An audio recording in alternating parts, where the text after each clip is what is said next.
খালি মেগা প্রকল্প দিয়েছি আর মেগা ডাকাতি করেছি। আপনি দেখেছেন এই রূপপুর পাবনা, এখান থেকে একজন মানুষ মাত্র, আমি নাম নিলাম না, ৭৬,০০০ কোটি টাকা একজন মানুষ নিয়েছে। এই জন্য দেশটাকে নৈরাজ্য করার জন্য, অস্থিতিশীল করার জন্য বিভিন্ন টিপস আসছে বিভিন্ন জায়গা থেকে। এগুলোতে পা দিয়ে যদি কেউ দেশে অশান্তি তৈরি করে, গোপালগঞ্জের মতো পেছনে লাল হয়ে যাবে। আপনি হাতে টের পাচ্ছেন না কিছু?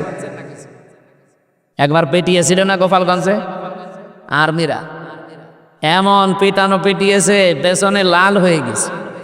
ওই সময় শুনতাম গোপালগঞ্জ থেকে ঢাকায় কেউ যদি আসে, বসে আসলে নেয় ৩০০ টাকা, আর দাঁড়িয়ে আসবে ১,০০০ টাকা। কারণ বসে আসবে কি করে? আমরা যেন এরকম ফাঁদে কেউ পা না দিই। যারা পালিয়েছে এ মানুষগুলো আবার ফিরে আসবে, এই ধান্দায় আছেন আপনারা। পৃথিবীর ইতিহাস পাল্টিয়ে যাবে না? এই পৃথিবী থেকে ৬১০ বছর আগে পাল্টিয়ে এই পাশে কলকাতা থেকে পালিয়েছে লক্ষণ সেন, আজও ফিরে এসেছে না, আর আসবে। আসবে ও উনি বলছে আসবে, ও দাদা হয়। ও পাগলই তো এই কথা বলবে, তাছাড়া তো বলার কথা না। আশরাফ ঘানি পালিয়েছে, এসেছে। বাশার আল আসাদ পালিয়েছে, এসেছে। এই কথা বলেন না কেন? আমাদের যেটা পালিয়েছে আসবে না। সুতরাং ও বুড়ে বালি, চিন্তা ভাবনা বাদ দেন। দেশটাকে যারা স্বাধীন করেছে তারা যেন সুন্দর করে গড়তে পারে। এদেশের ছাত্র জনতা মিলে আল্লাহ রাব্বুল আলামিন সোনার বাংলাকে সোনার বাংলা যেন বানিয়ে দেয়। আমি কয়েকদিন আগে মালয়েশিয়া ছিলাম, প্রায় ১০-১১ দিন। এসেছি, ২-৩ দিন এসেছি। মালয়েশিয়া, সিঙ্গাপুর, থাইল্যান্ড, এই দেশগুলো এত পরিষ্কার, অথচ ৫৪ বছরে আমরা তাদের উপরে যেতে পারতাম। মালয়েশিয়া ২০০৪ সাল থেকে এই যে মাত্র ২১ বছরে কোথায় চলে গেছে? বাংলাদেশের সাথে প্রায় ৫ ডবল বড় দেশটা, ৩ কোটি মানুষ মাত্র বাস করে। বাংলাদেশের মানুষই ওখানে আছে ২০ লাখ। তো এই দেশটা এই জায়গায় গেল কি করে? একটাই মাত্র কারণ, আমি যা পেয়েছি, আইনের শাসন আছে আর দুর্নীতি নেই। তারা আপনাদের মতো টাকা পাচার করে না। এ বাংলাদেশও দাঁড়িয়ে যেত, ৫৪ বছর লাগতো না। বাংলাদেশ ৫ বছরে দাঁড়িয়ে যায় যদি শুধু টাকা পাচার বন্ধ হয়। দুর্নীতিটা যদি বন্ধ হয়ে যেত দেশে, যে যেখানে যার আইন আছে ওই আইন ফলো করছে, ঠিক ওই দেশটা দাঁড়িয়ে গেছে। আমার আল্লাহর কোরআনে আল্লাহ যে আইনগুলো দিয়েছিলেন, এগুলো যদি আজ এদেশে কায়েম থাকতো আর আইনের শাসন যদি প্রতিষ্ঠিত থাকতো, এ দেশটা কবে বাংলাদেশটা পৃথিবীর মানচিত্রে দাঁড়িয়ে যেত। তা আমরা পারি নাই, খালি মেগা প্রকল্প দিয়েছি আর মেগা ডাকাতি করেছি। কে কথা বললেন না? আপনি দেখেছেন এই রূপপুর পাবনা, এখান থেকে একজন মানুষ মাত্র, আমি নাম নিলাম না, ৭৬,০০০ কোটি টাকা একজন মানুষ নিয়েছে। একটা দরবেশ ছিল দেশে, মাথার চুল থেকে পা পর্যন্ত পুরাটা সাদা, ৩৬,০০০ কোটি টাকা চুরি করেছে। তো এইভাবে যদি এতগুলো টাকা কেউ চুরি করে, দেশটা দাঁড়াবে কি করে? এই জন্যে আমরা চাচ্ছি এমনভাবে দেশটাকে দাঁড় করাতে যেন চুরি বন্ধ হয়। বলেন বলেন। আর চুরি বন্ধ হওয়ার জন্য যে আইন লাগবে, ওই আইনটা আল্লাহ কোরআনে ১৫০০ বছর আগে দিয়েছেন। আস-সারিকু আস-সারিকাতু ফাকতাউ আইদিয়াহুমা। আল্লাহ বলেন, চোর পুরুষ হোক নারী হোক, যদি সাক্ষ্য প্রমাণে ধরা পড়ে ওর হাত কেটে দাও। এই আইনটা যদি সে ৭১ সালে বাংলাদেশের সংবিধানে কায়েম করে দিতে পারতাম, সংসদে যদি জারি থাকতো, এই দেশে কত মানুষের হাত যে এভাবে ঝুলে থাকতো। এই কথা বললেন না? এই মানুষগুলোই বাংলাদেশের মানুষকে বোঝায় যেটা বর্বর আইন। আল্লাহর এই আইনকে তারা কি বলে? বর্বর আইন বলে। এই দেশে একজন বলেছিল, তিনি মারা গেছেন, শরঞ্জিত সেনগুপ্ত বাবু, বলেছিল মুসলমানদের কোরআনের এই আইনটা সূরা মাইদার ৩৮ নম্বর আয়াত, এটা একটা বর্বর আইন। বলেন নাউজুবিল্লাহ। কেন বলেছিল? কালো বিড়াল ধরা পড়েছিল। কারণ ওনার হাত ওই সময় থাকার কথা যদি এই আয়াতটা সংসদে থাকতো। এক কথা বলেন না কেন? আমার ছোট দাদা সৌদিতে থাকে, উনি আমারে বলছিল, হামজা আমি অজুখানায় দেখে একটা মোবাইল ঘড়ি পড়ে আছে। চিন্তা করলাম কেউ তো নিচ্ছে না, আশপাশে তাকিয়ে দেখলাম কেউ নেই, তুলে নিলাম। কিন্তু মনের ভেতরে ভয়, যদি কেউ ধরে ফেলে সিসি ক্যামেরা দিয়ে, তাহলে তো আমার টিকাটা যাবে। বলেন না কেন? আর দেশে গেলে মানুষ বলবে হাজী সাহেব চোর। এই ভয়ে তাড়াতাড়ি করে যেখানে হারানো জিনিস জমা দেয় ওই জায়গায় জমা দিলাম। ওনারা জিজ্ঞাসা করলাম, ভাই এই জিনিসের দাম কেমন হবে? উনি আমারে বলছে, ইহাজি ওর হজ্জা তাই না বিলা দোকা। হাজি দেশ কোথায়? উনি বলছে, যে তুমি বাংলাদেশ। আমি বাংলাদেশ থেকে এসেছি। এই জিনিসের দাম কেমন বলে? উনি বলছে, আপনার বাংলাদেশের টাকার যে মান, ওই টাকা অনুযায়ী এই মোবাইল, এই ঘড়িটা, এই ঘড়ির দাম এখন কমপক্ষে ৭২,০০০ টাকা। উনি বলছে ৭২,০০০ টাকার ঘড়ি পড়ে আছে, কেউ নিচ্ছে না। বাংলাদেশে থাকবে? ৭২ পয়সা থাকে না। খোকসা থানার শেষের গ্রাম। আমার নিজের জন্ম এই জেলায়, কুষ্টিয়া। বাংলাদেশ সহ বিশ্বের অন্যান্য জেলায় গেলে পরিচয় দিলে ভালো লাগে, কিন্তু ওই যে একটা জায়গা আছে বাংলাদেশে যেখানে গাঁজা খায় পুলিশ পাহারা দিয়ে, এই কারণে একটু কেমন কেমন লাগে। সারা পৃথিবীর মনে হয় একটাই নিরাপদ জায়গা যেখানে এই পুলিশরা পাহারা দিয়ে গাঁজা খাওয়ায়। ওই তো পুলিশ বসে আছে ওখানে, খাওয়া ওনাদের দায়িত্ব ওইটা। কিন্তু আমরা যারা খাই তাদের তো বিবেক নষ্ট হয়ে গেছে। নেশাদ্রব্য যত বিষয় আছে সরকার 0 টলারেন্স দিয়েছে, এরপরও এগুলো আসে কি করি? এতদিন যাই হোক এসেছে, এখন যেন আর না আসে। কারণ এতদিন যারা নিয়ে আসতো, আপনারা জানেন আমাদের পাশের প্রতিবেশী যারা, এখান থেকে সোনা, আমার বাংলাদেশ থেকে সোনা যায়, রূপা যায়, তামা যায়, ভালো ভালো জিনিসগুলো সব পাচার হয়ে যায়। আর ওখান থেকে আসে বাবা, ডাল, আর ওই যে গাঁজা। গাঁজা কি? আমি জেলখানায় ছিলাম 3টা বছর। একদিন জেলার এসে একজনকে দেখি পিটাচ্ছে। কি হয়েছে স্যার? বলছে শয়তান গাং জেলখানার ভেতরে গাঁজা গাছ লাগিয়েছে। গাঁজা গাছ লাগালো কি করি?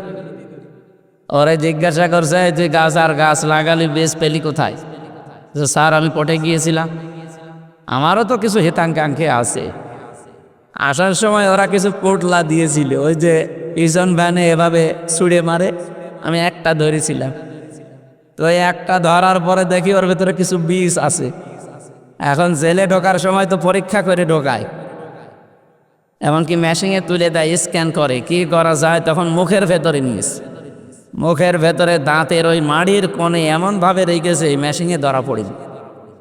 ভেতরে নিয়েছে, ওই বোতল দেয় পানি খাওয়ার জন্য, বোতলের মুখ কেটে ফেলে দিয়ে ওখানে মাটি ভরাট করে ওর ভেতরে বীজ লাগিয়েছে। 2 মাস বসে, স্যার দেখেন কত বড় হয়েছে। হিন্দু জেলার ছিল তো দেবদুলাল, উনি বলছে বেটা শয়তান, পুলিশ তোরে গাঁজা খাওয়ার কারণে জেলে দিল, তুই জেলের ভেতরে এসে গাঁজার গাছ লাগালি, তোরে তো স্বর্গে দেওয়া লাগবে। আমাদের সারা বাংলাদেশেও বিশ্বের একটাই নিরাপদ জায়গা, যেটা আমাদের জন্মভূমি কুষ্টিয়া, সেখানে পুলিশে পাহারা দিয়ে গাঁজা খাওয়াচ্ছে। এটা আমার মনে হয় বন্ধ হওয়া দরকার। বাংলাদেশে যেহেতু অনেক কিছু সংস্কার চলছে, এইটাও সংস্কার করে এখানে আল্লাহর ওলি যদি উনি হয়ে থাকে, ওনার কবরটা সংরক্ষণ করে রাখেন। মানুষ দেশ থেকে আসবে, ওনার আল্লাহর কাছে ক্ষমা চাবে। কি কথা বলেন? এখানে নবীজির মতো দামি কবর পৃথিবীতে আছে, তো ওনার কবরে এভাবে কি গাঁজা খায় কেউ? সুতরাং এইগুলো ইসলাম নয়। ইসলামের নাম নিয়ে যদিও তারা করে, আল্লাহ রাব্বুল আলামিন আমার এই দেশকে, আমার এই জাতিকে যেন রক্ষা করেন, বলেন আমিন। আমরা জানি আজকের প্রধান অতিথি যিনি আছেন এখানে, মতিউর রহমান জুয়েল সাহেব, উনি আমাদের বাংলাদেশে এখন যিনি সেনাপ্রধান আছে, এই জায়গায় ওনার থাকার কথা ছিল, কিন্তু কপালে নেই। জালেমদের দুর্বিসন্ধির কারণে ওই জায়গায় যেতে পারেননি। আল্লাহ রাব্বুল আলামিন তাকে দুনিয়া আখিরাতে যেন আরও বড় মর্যাদা দান করে। আমি তো বাস্তবতা শুনেছি এবং জানি উনি আমাদের এখন বাংলাদেশের সেনা প্রধান থাকার কথা। তো কপালটা মনে হয় আলহামদুলিল্লাহ।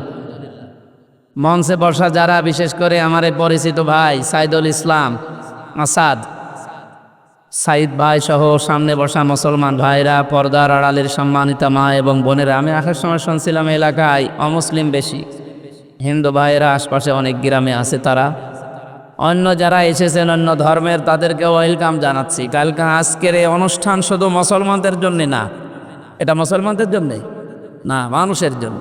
যেহেতু আপনারা মানুষ আশপাশে যদি এসে থাকেন আপনাদেরকে ওয়েলকাম জানাচ্ছি, আসেন। কোরআনে কারীম এটা যেহেতু সবার জন্যে, পৃথিবীর অন্যান্য ধর্মগ্রন্থের মতো না এটা, যে তাদের ধর্মীয় গুরু ঠাকুর পুরোহিত ছাড়া কেউ পড়তে পারবে না, না, কোরআন শরীফ সবার জন্য ওপেন।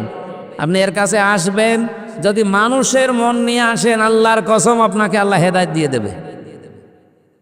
এই এখানে কথা বলা যাবে না ভাই, বসেন বসেন, বলে যাবে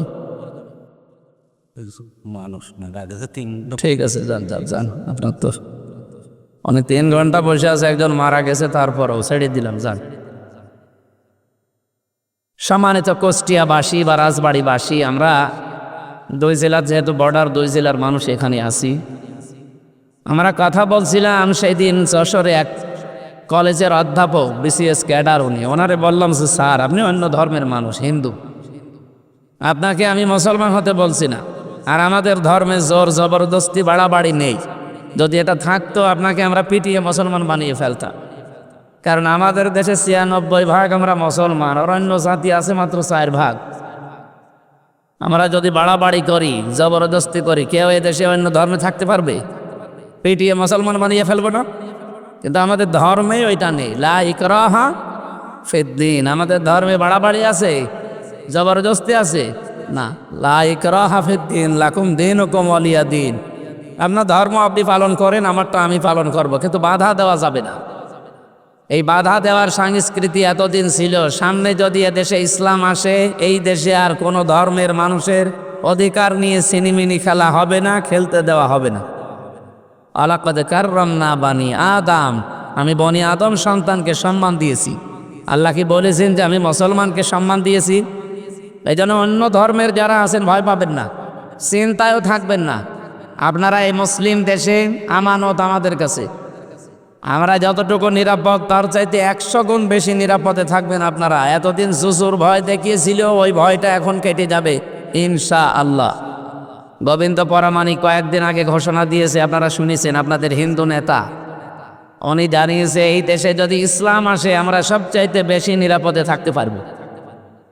কারণ এটা আগস্টের 5 তারিখের পরে অলরেডি প্রমাণ হয়ে গেছে। এদেশের মুসলমানেরা মন্দির পাহারা দিয়েছে, মুসলমানেরা হিন্দুদের বাড়ি ঘর পাহারা দিয়েছে। এক কথা বলে না কেন? কিছু মানুষ দুর্বিসন্ধি করে এই সংখ্যাগুরু এই নাম তৈরি করে রাজনৈতিক ফায়দা শুধু লুটেছে। এটা আর সামনে হতে দেওয়া হবে না, সেই পরিস্থিতি অলরেডি বাংলাদেশে তৈরি হয়ে গেছে। তা আমি কলেজের অধ্যাপক, উনি শঙ্কর শিকদার, বললাম যে স্যার আপনাকে আমি জোর করি না, আপনি আমাদের ধর্মীয় গ্রন্থ একটু বুঝে শুনে পড়বেন। বাংলাটা আপনাকে দেয়, ইংরেজিটা দেয়, যে ভাষায় পারেন আপনি পড়েন। উনি মাত্র 3 মাস বুঝে শুনে পড়েছেন কোরআনে কারিমের বাংলা অর্থটা, যেহেতু বিসিএস ক্যাডার তো জ্ঞানী মানুষ। 3 মাস পরে দেখি নিজের থেকে মুসলমান হয়ে গেছে। এই জন্য অন্য ধর্মের যারা আছেন আপনাদেরকেও কোরআন শোনার জন্য আহ্বান জানাচ্ছি, ওয়েলকাম করছি। হাত্তা ইয়াসমা কালাম আল্লাহ সুম্মা আবলিগহু মা'মানা। আল্লাহ তাআলা বলেন, যখন মানুষ কোরআন শুনতে আসবে, যদি অমুসলিমও আসে, নিরাপদে শোনার ব্যবস্থা করে দেবেন, এবং শোনা হয়ে গেলে তারা যেন নিরাপদে বাড়ি যেতে পারে, এই ব্যবস্থাও করা লাগবে। এই নির্দেশ কার? যেন আজকের এই অনুষ্ঠান শুধু মুসলমানদের। আরো জোরে বলেন, হাদা বায়ানুল লিন্নাস। আল্লাহ বলেন এটা মানুষের জন্য বায়ান। সুতরাং আমরা মানুষ পদবাচ্যে যারা বিবেচিত, আজকে যারা এখানে এসেছি, যেহেতু কষ্ট অনেক বেশি হয়ে গেছে আপনাদের, আর ঘন্টাখানিক কষ্ট করা যাবে না। এত খাওয়া দাওয়া নেই, এই জন্যে, খাওয়া দাওয়া থাকলে আমি শেষ করে দিতাম। রমজানে এখানে যারা আছে অন্য ধর্মের মানুষ বাদ দিয়ে সবাই রোজা আছে না নেই? রোজা নেই কারা? হাত তোলেন তো। একজন, ঠিক আছে, অসুস্থ হতে পারে, অসুবিধা নেই। সবার যে রোজা রাখা লাগবে তা না। ফামান কানা মিনকুম মারিদান আও আলা সাফারিন ফাইদ্দাতুম মিন আইয়ামিন উখর। কেউ যদি অসুস্থ থাকে, সফরে থাকে, তার জন্যে রোজা এ সময় না করে অন্য সময় করে দিলেও আদায় হয়ে যাবে, ওনাদের অবস্থা যদি ওই রকম হয়। কিন্তু যদি আপনি ধোঁকা দেন, ফামাং শাহিদা মিনকুম শাহরা ফালিয়াসমহু, তোমাদের ভেতরে কেউ যদি রোজার মাস পায়, মাস্ট বি, সে যেন অবশ্যই রোজা রাখে। এ নির্দেশ কার? সুতরাং ওনাদের অবস্থা ওনারা জানে। যদি সুস্থ থাকার পরও রোজা না রাখেন, রমজানে মুসলমান দিনের বেলা হালাল খাবার খেলে ওটা হারাম। কি কথা বললেন না?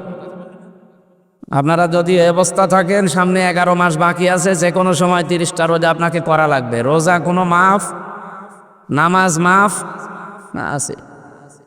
মাফ নেই মানে মেয়েদের যে শরীর খারাপ হয় 3 দিন 5 দিন 7 দিন মাসে 10 দিন, এই সময় যদি নামাজ না পড়ে পরবর্তীতে আবার ওই নামাজ কাজা করা লাগে না।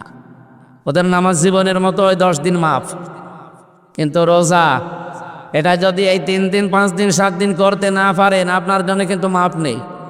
বাকি 11 মাসের ভেতরে এই যে কয়টা রোজা নষ্ট হবে, ভাঙ্গা পড়বে, আপনাকে মাস্ট বি করে দেওয়া লাগবে। কত বড় গুরুত্বপূর্ণ জিনিস দেখেছেন আল্লাহর বিধান। যারা রাখতে পারেন নাই অবশ্যই কিন্তু রেখে দিয়েন, নাই তো আপনি কিন্তু জবাব দিতে পারবেন না। 2017 সাল, ইউশোনারি ওসামি, একজন জাপানের বিজ্ঞানী, উনি চিকিৎসা বিজ্ঞানের উপরে নোবেল পেয়েছে স্বাস্থ্য নিয়ে গবেষণা করে। ওনার যে গবেষণা অটোফেসি, আপনারা হয়তো নাম শুনতে পারে। উনি চিন্তা করলেন, এই যে একাধারে মানুষ খাবার খায়, মানুষের শরীরে প্রায় 2 কোটি কোষ আছে, কোষ যেগুলো রক্তকে কন্ট্রোল করছে।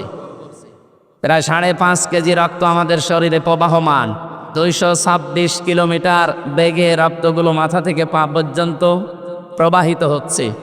এগুলোকে রিফাইন করার জন্য যেগুলো গুরুত্বপূর্ণ ভূমিকা পালন করে তার নাম কোষ। তার নাম কি? এগুলো কয়টা? 2 কোটির উপরে আল্লাহ বানিয়ে দিয়েছে।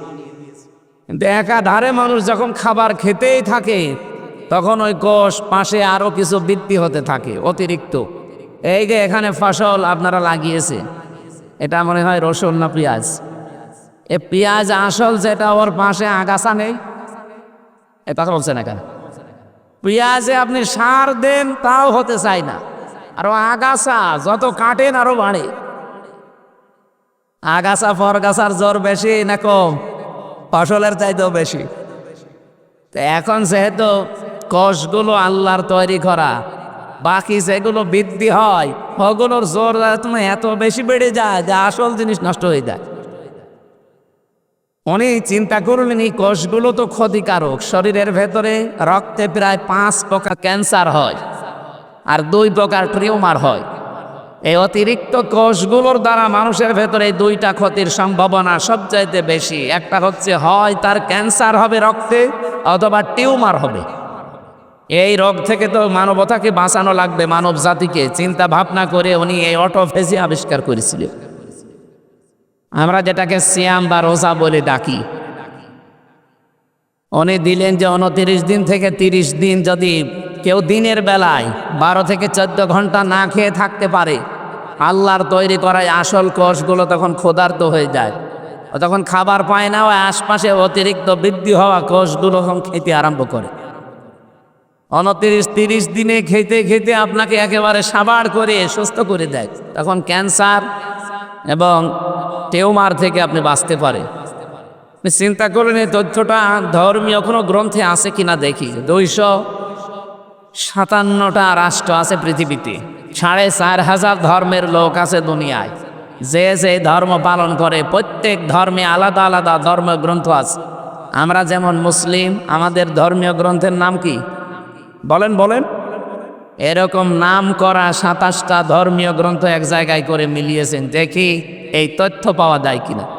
সর্বশেষ তিনি পেয়েছেন কোরআনে কারীম, মুসলমানদের ধর্মীয় কিতাব, সূরা বাকারা 184 নম্বর আয়াতের শেষের অংশে আল্লাহ রাব্বুল আলামিন বলেন, ওয়ান তাসুমু খায়রুল লাকুম ইন কুনতুম তা'লামুন।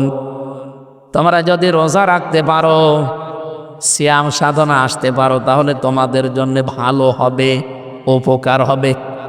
এই যে খায়রুল লাকুমের ব্যাখ্যা তিনি দিয়েছেন যে কি উপকার হয়। এখানে 27টা কারণ তিনি দিয়েছেন। আমি তো আর বিজ্ঞানী না যে আপনাদের ওইগুলো বোঝাবো, আমি তাফসীর করার জন্য বুঝেছি, একটা ইঙ্গিত দিলাম শুধু, যে রমজানুল মোবারকে যারা রোজা রাখেননি তারা নিজেরই ক্ষতি করছে। যারা রেখেছেন রোজা, অনেকে বলে হুজুর আমার গ্যাস, আমি থাকতে পারি না। এটা একটা ডাহা মিথ্যা কথা। রোজা রাখলে গ্যাস আরো ভালো হয়। যারা বলে আমার ডায়াবেটিস, আমি রাখতে পারি না, আরে ভাই ডায়াবেটিস আপনার কি আমার চাইতে বেশি? আমি জেলখানায় 3টা বছর যেহেতু ফাঁসির কন্ডেম সেলের ভেতরে ছিলাম, 24 ঘন্টা তালা লাগানো, মানসিক একটা টেনশন, এরপরে যোগাযোগ বিচ্ছিন্ন, এই কারণে আমার ডায়াবেটিস হয়ে গেছে। আমার ডায়াবেটিস অনেক ছিল, 27। অথচ রোজা রেখে এই কয়দিনই মাপ দিয়ে দেখলাম 8 নেমে এসেছে। কোথায় 27, কোথায় 8? অথচ কিছু খায়ও নি। এজন্য আল্লাহ যে জানিয়েছেন রোজা রাখলে তোমাদের জন্য ভালো হবে, উপকার হবে, তোমরা সুস্থ থাকতে পারবে। পৃথিবীর অন্যান্য নবীদের দিকে তাকান, যেই নবী যত বেশি এই রোজার মতো বিধানটা পালন করেছে, সেই লোকটা তত বেশি সুস্থ ছিল। এই পৃথিবীতে সবচাইতে সুস্থ মানুষের তালিকায় আপনি নাম পাবেন হযরত নূহ আলাইহিস সালামের। কার? আপনারা কি গমিয়ে গেছে? জবান খুলে বলেন, কোন নবীর নাম বললাম? নূহ আলাইহিস সালাম। হযরত নূহ আলাইহিস সালাম বছরে মাত্র 63 দিনই তিনি রোজা রাখতেন। এই জন্য পৃথিবীতে আপনি তালিকা দেখবেন, সবচেয়ে বেশি সুস্থ মানুষের তালিকায় উনি ছিলেন। তাহলে রোজা রাখলে মানুষ যদি দুর্বল হয়, অসুস্থ হয়, রোগী হয়, উনি অসুস্থ হয়ে যেতেন না? এই জন্য রোজা রাখবেন, আপনি সুস্থ থাকতে পারেন, অনেক কিছু থেকে আল্লাহ আপনাকে বাঁচিয়ে দেবে। 2 নম্বরের তালিকা পেয়েছে হযরত দাউদ নবী। তিনি একদিন পর একদিন রোজা রাখতেন, বছরে তিনি 6 মাস রোজায় রাখতেন। আমাদের যেহেতু ওই রকম 1 বছর 6 মাস না, মাত্র 1 মাস। কয় মাস? টিউমার থেকে, ক্যান্সার থেকে নিজের শরীরকে বাঁচাতে চাইলে রোজার বিকল্প কোনো বিধান এখন আর পৃথিবীতে নেই। কারণ প্রত্যেকটি জিনিস রেফাইন করার জন্য একটু জিনিসপত্র লাগে, তেল মোবিল দেওয়া লাগে, বিশ্রাম দেওয়া লাগে মেশিনের। আমাদের শরীরে যেগুলো 5 পত্র কাজ করছে, এর বিশ্রাম দেওয়া লাগবে না? আপনি ছাগলের মতো খেয়ে যাবে, তো বিশ্রাম পাবেন কোথায়? এই জন্যে তো খাবারেরও একটা লিমিট আছে। খাবার খাওয়ার আগে 3টা সুন্নাত পালন করা লাগে। কয়টা? 1 ভাগ খাবার, 1 ভাগ পানি, আর 1 ভাগ হজম হওয়ার জন্য খালি রাখতে হবে। নবীজি বলেন, আমার উম্মতেরা যদি এই সুন্নাত মেনে খাবার খায়, কোনোদিন তাদের পেট বুকের উপরে উঠবে না। আর আমরা এমন উম্মত, বুক নেই, খালি পেট। কথা বললেন না? আপনি দেখেন সারা বাংলাদেশে এমন এমন মানুষও ছিল যাদের বুক ছিল না, খালি পেট। পেটের ভেতরে শুধু খাবার পাবেন না, বিরিজ, কালভাট, কাবিখার, গম, চাল, সব। এমন এমন পেট হয়তো তাদের, আমি কয়েকজনের দেখেছি, আখেরই ভরি। মেয়েরা ওদের পেট দেখে লজ্জা পায়। আল্লাহ, ছেলে মেয়ে হয় আমাদের আর পেট হয় এর। সুতরাং আমরা ভড়ি বানাতে চাই না, আমরা বুক বানাতে চাই। প্রত্যেক নবীর বুক ছিল বড়, পেট ছিল ছোট, কারণ তারা ওই সুন্নত পালন করত। কি কথা বোঝেন? আজকে থেকে কি ওরকম খাবেন ছাগলের মতো? 3 ভাগ করে খাবার খান। মানুষ না খেলে মরে যায়, কম খেলে মরে যায় আমরা পাইনি, বেশি খেলে মরে, এ খবর পাননি? আপনার নির্ধারিত যেহেতু রিজিক লেখা আছে, ওই রিজিকটা যেন মরণ পর্যন্ত যায়। আপনি খেয়ে যদি এখনই 1 বছরে সব শেষ করে ফেলেন, 10 বছর বাঁচবেন? আশা করছি খাবারের এই সুন্নতটা পালন করলে আমাদের গ্যাস্ট্রিক, আলসার, বিভিন্ন পেটের যে প্রিয়াগুলো হয়, এগুলো থেকে আল্লাহ আমাদেরকে বাঁচাবেন নবীর সুন্নতের কারণে। আমরা রমজানুল মোবারকে কোরআন, আল্লাহর বাণী সবার জন্যে, মানুষের সম্মান যেহেতু আল্লাহ বাড়িয়েছেন, এখানে শুধুমাত্র মুসলমানদের সম্মান আমি বাড়িয়েছি এ কথা কোরআনে আল্লাহ দেননি, দিয়েছেন ওয়ালাকাদ কাররামনা বানি আদম। সূরা বানি ইসরাঈল ৭০ নম্বর আয়াতের প্রথম অংশে আছে।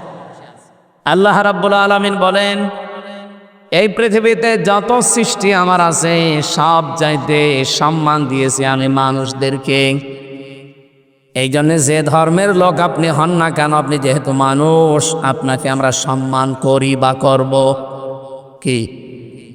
মসজিদে নববীতে নবীজি বসে আছেন, একটা লাশ যাচ্ছিল সামনে দিয়ে, নবীজি সঙ্গে সঙ্গে দাঁড়িয়ে গেলেন। সাহাবীরা বলে, হে হুজুর আপনি দাঁড়ান কেন? ওটা তো ইহুদির লাশ। বিশ্ব নবী বলেন সাহাবীরা, লোকটা ইহুদি তাতে কি, লোকটা তো আল্লাহর বান্দা। সুবহানাল্লাহ বলতে পারেন না? আমি মানুষের সম্মানে দাঁড়িয়েছি, এ লোকটা কোন ধর্ম পালন করে আমি ওইটা দেখি না, আমি দেখেছি লোকটা আল্লাহর বানানো কিনা। যেহেতু লোকটাকে আল্লাহ বানিয়েছে, এই জন্য আল্লাহর সৃষ্টির শ্রেষ্ঠ আশরাফুল মাখলুকাত, তাকে আমি সম্মান দিয়ে দাঁড়িয়ে গেছি তার লাশের সম্মানে। অবাংলার মুসলমানেরা, যেই নবী আমাদের নবী যাকে আমরা দাবি করি, তিনি মানুষ মারা গেলেও সম্মান দিতে ভোলেননি, অথচ আমরা জীবিত মানুষদেরকে সম্মান দিতে চাই না। কি জীবিত মানুষদের জন্য আমরা এখন আতঙ্ক হয়ে গেছি। আজ হাজারো জায়গায় রাহাজানি, চিন্তায়, মারামারি, কাটাকাটি, কত আতঙ্ক অবস্থা। এ দেশটা এখন অনেকেই জাহান্নাম বানানোর জন্য চেষ্টা করছে। আগস্টের 5 তারিখের আগে কিন্তু এ বাংলাদেশ আর নেই। 5 তারিখ পাল্টিয়ে এখন মার্চ মাসের 24 তারিখ চলছে। সুতরাং পৃথিবী যেমন পাল্টিয়েছে, বাংলাদেশও কি এই জন্য দেশটাকে নৈরাজ্য করার জন্য, অস্থিতিশীল করার জন্য বিভিন্ন টিপস আসছে বিভিন্ন জায়গা থেকে। এগুলোতে পা দিয়ে যদি কেউ দেশে অশান্তি তৈরি করে, গোপালগঞ্জের মতো পেছনে লাল হয়ে যাবে। আপনি হাতে টের পাচ্ছেন না কিছু? একবার পিটিয়েছিল না গোপালগঞ্জে আর্মিরা, এমন পিটানো পিটিয়েছে পেছনে লাল হয়ে গেছে। ওই সময় শুনতাম গোপালগঞ্জ থেকে ঢাকায় কেউ যদি আসে, বসে আসলে নেয় 300 টাকা, আর দাঁড়িয়ে আসলে 1000 টাকা। কারণ বসে আসবে কি করে? আমরা যেন এরকম ফাঁদে কেউ পা না দিই। যারা পালিয়েছে এ মানুষগুলো আবার ফিরে আসবে, এই ধান্দায় আছেন আপনারা। পৃথিবীর ইতিহাস পাল্টিয়ে যাবে না? এই পৃথিবী থেকে 610 বছর আগে পাল্টিয়ে এই বাংলা এই পাশে কলকাতা থেকে পালিয়েছে লক্ষণ সেন, আজও ফিরে এসেছে না, আর আসবে। আসবে ও উনি বলছে আসবে, ও দাদা হয়। ও পাগলই তো এই কথা বলবে, তাছাড়া তো বলার কথা না। আশরাফ গানি পালিয়েছে, এসেছে। বাশার আল আসাদ পালিয়েছে, এসেছে। এক কথা বলেন না কেন? আমাদের যেটা পালিয়েছে আসবে না। সুতরাং ও বুড়ে বালি, চিন্তা ভাবনা বাদ দেন। দেশটাকে যারা স্বাধীন করেছে তারা যেন সুন্দর করে গড়তে পারে। এদেশের ছাত্র জনতা মিলে আল্লাহ রাব্বুল আলামিন সোনার বাংলাকে সোনার বাংলা যেন বানিয়ে দেয়। আমি কয়েকদিন আগে মালয়েশিয়া ছিলাম, প্রায় 10-11 দিন। এসেছি, 2-3 দিন এসেছি। মালয়েশিয়া, সিঙ্গাপুর, থাইল্যান্ড, এই দেশগুলো এত পরিষ্কার, অথচ 54 বছরে আমরা তাদের উপরে যেতে পারতাম। মালয়েশিয়া 2004 সাল থেকে এই যে মাত্র 21 বছরে কোথায় চলে গেছে? বাংলাদেশের সাথে প্রায় 5 ডবল বড় দেশটা, 3 কোটি মানুষ মাত্র বাস করে। বাংলাদেশের মানুষই ওখানে আছে 20 লাখ। তো এই দেশটা এই জায়গায় গেল কি করে? একটাই মাত্র কারণ, আমি যা পেয়েছি, আইনের শাসন আছে আর দুর্নীতি নেই। তারা আপনাদের মতো টাকা পাচার করে না। এ বাংলাদেশে দাঁড়িয়ে যেত 54 বছর লাগতো না। বাংলাদেশ 5 বছরে দাঁড়িয়ে যায় যদি শুধু টাকা পাচার বন্ধ হয়। দুর্নীতিটা যদি বন্ধ হয়ে যেত দেশে, যে যেখানে যার আইন আছে ওই আইন ফলো করছে, ঠিক ওই দেশটা দাঁড়িয়ে গেছে। আমার আল্লাহর কোরআনে আল্লাহ যে আইনগুলো দিয়েছিলেন, এগুলো যদি আজ দেশে কায়েম থাকতো আর আইনের শাসন যদি প্রতিষ্ঠিত থাকতো, এ দেশটা কবে বাংলাদেশটা পৃথিবীর মানচিত্রে দাঁড়িয়ে যেত। তা আমরা পারি নাই, খালি মেগা প্রকল্প দিয়েছি আর মেগা ডাকাতি করেছি। কে কথা বললেন না? আপনি দেখেছেন এই রূপপুর পাবনা, এখান থেকে একজন মানুষ মাত্র, আমি নাম নিলাম না, ৭৬,০০০ কোটি টাকা একজন মানুষ নিয়েছে। একটা দরবেশ ছিল দেশে, মাথার চুল থেকে পা পর্যন্ত পুরাটা সাদা, ৩৬,০০০ কোটি টাকা চুরি করেছে। তো এইভাবে যদি এতগুলো টাকা কেউ চুরি করে, দেশটা দাঁড়াবে কি করে? এই জন্য আমরা চাচ্ছি এমনভাবে দেশটাকে দাঁড় করাতে যেন চুরি বন্ধ হয়। বলেন বলেন। আর চুরি বন্ধ হওয়ার জন্য যে আইন লাগবে, ওই আইনটা আল্লাহ কোরআনে ১৫০০ বছর আগে দিয়েছেন। আস-সারিকু আস-সারিকাতু ফাকতাউ আইদিয়াহুমা। আল্লাহ বলেন, চোর পুরুষ হোক নারী হোক, যদি সাক্ষ্য প্রমাণে ধরা পড়ে ওর হাত কেটে দাও। এই আইনটা যদি সে 71 সালে বাংলাদেশের সংবিধানে কায়েম করে দিতে পারতাম, সংসদে যদি জারি থাকতো, এই দেশে কত মানুষের হাত যে এভাবে ঝুলে থাকতো। কি কথা বললেন না? এই মানুষগুলোই বাংলাদেশের মানুষকে বোঝায় যেটা বর্বর আইন। আল্লাহর এই আইনকে তারা কি বলে? বর্বর আইন বলে। এই দেশে একজন বলেছিল, তিনি মারা গেছেন, শরঞ্জিত সেনগুপ্ত বাবু, উনি বলেছিল মুসলমানদের কোরআনের এই আইনটা সূরা মাইদার 38 নম্বর আয়াত, এটা একটা বর্বর আইন। বলেন নাউজুবিল্লাহ। কেন বলেছিল? কালো বিড়াল ধরা পড়েছিল। কারণ ওনার হাত ওই সময় থাকার কথা যদি এই আয়াতটা সংসদে থাকতো। এক কথা বলেন না কেন? আমার ছোট দাদা সৌদিতে থাকে, উনি আমারে বলছিল, হামজা আমি অজুখানায় দেখে একটা মোবাইল ঘড়ি পড়ে আছে। চিন্তা করলাম কেউ তো নিচ্ছে না, আশপাশে তাকিয়ে দেখলাম কেউ নেই, তুলে নিলাম। কিন্তু মনের ভেতরে ভয়, যদি কেউ ধরে ফেলে সিসি ক্যামেরা দিয়ে, তাহলে তো আমার টিকাটা যাবে। বলেন না কেন? আর দেশে গেলে মানুষ বলবে হাজী সাহেব চোর। এই ভয়ে তাড়াতাড়ি করে যেখানে হারানো জিনিস জমা দেয় ওই জায়গায় জমা দিলাম। ওনারা জিজ্ঞাসা করলাম, ভাই এই জিনিসের দাম কেমন হবে? উনি আমারে বলছে, ইহাজি ওল হজ্জা তাই না বিলা দোকা। হাজি দেশ কোথায়? উনি বলছে, যে তুমি বাংলাদেশ। আমি বাংলাদেশ থেকে এসেছি। এই জিনিসের দাম কেমন বলে? উনি বলছে, আপনার বাংলাদেশের টাকার যে মান, ওই টাকা অনুযায়ী এই মোবাইল, এই ঘড়িটা, এই ঘড়ির দাম এখন কমপক্ষে 72,000 টাকা। উনি বলছে 72,000 টাকার ঘড়ি পড়ে আছে, কেউ নিচ্ছে না। বাংলাদেশে থাকবে? 72 পয়সা থাকে না। আমার এক দুষ্টু বন্ধু ছিল ভার্সিটিতে, এত দুষ্টু, ও ঢাকায় যাচ্ছে একটা নর্মাল কোচে চুরি, হঠাৎ ওর পেটে গন্ডগোল। ওই সিরাজগঞ্জের গোল চত্বরে গাড়ি থামবে, বনপাড়া নাটোরে পার হওয়ার পরে ড্রাইভারকে বলছে, ভাই গাড়ি থামান, আমি নেমে যাব। ড্রাইভার বলছে, না এ গাড়ি থামবে না, তোমার যদি বেশি অসুবিধা হয় তো পেছনে বসে বসে আল্লাহ আল্লাহ কর। বলছে, পেটে আমার গন্ডগোল, কি আল্লাহ আল্লাহ থামে? পেছনে যেয়ে দেখছে সিটের পকেটে ওই যে পলিথিন থাকে বমি করার জন্য, ওইটা নিয়েছে দুইটা, 2 সিটের মাঝে বসে ওই কাজ করিস। চিন্তা করে আমার তো বদনাম হয়ে যাবে। পকেট থেকে একটা রুমাল বের করে 4 কোনা করে বেঁধেছে, জালানার কাজ খুলে পেছনে ফেলে দেবে। আল্লাহর ইশারা, পেছনে আসছিল মোটরসাইকেলওয়ালা, পড়বে কি একেবারে মোটরসাইকেলের সামনে। মোটরসাইকেলওয়ালা চিন্তা করছে একেবারে সাদা রুমাল ধবধবে, বাস থেকে পড়ে গেল কি গো? এ রুমাল যখন নতুন, ভেতরে জিনিসও মনে হয় নতুনই হবে। ও বলছে, দেখলাম রাস্তায় ওই লোকটা তুলে নিল কাজ দিয়ে, আমি তাকিয়ে আছি। ও বাড়ি যেয়ে টের পাবেন যে কোন নতুন জিনিস। আমারে বলছিল, হামজা আমরা যেভাবে ডিজিটাল হওয়া আরম্ভ করেছি, এদেশে পায়খানাও নিরাপদে নেই, তার প্রমাণ আমারটা। না, নিরাপদ যদি আমরা করতে চাই, এদেশে সোনা পড়ে থাকবে, যারটা তার ঘরে পৌঁছিয়ে দেবে, সেটার জন্য এই যে এইটা দরকার। এই কথা বলছেন আল্লাহ রাব্বুল আলামিন এই রমজানুল মুবারকের জন্য এইটার নাম দিয়েছেন শাহরু রমাদান আল্লাযী উনজিলা ফীহিল কুরআন। আল্লাহ পাক বলেন এই সেই মাস যার নাম রমজান। এখানে আমি তথ্য জানার জন্য বলছি, আলেম আছে না? পরা কোরআন শরীফে কয়টা মাসের নাম আছে বলেন তো? হ্যাঁ হ্যাঁ, কয়টা? না, মুহররম, সফর, রবিউল আউয়াল আছে? নেই। পরা কোরআনে মাত্র একটা মাসের নাম আল্লাহ দিয়েছেন, তার নাম রমজান। 12টা মাসের নাম সূরা তাওবা একবারে আছে, কিন্তু নাম নেই।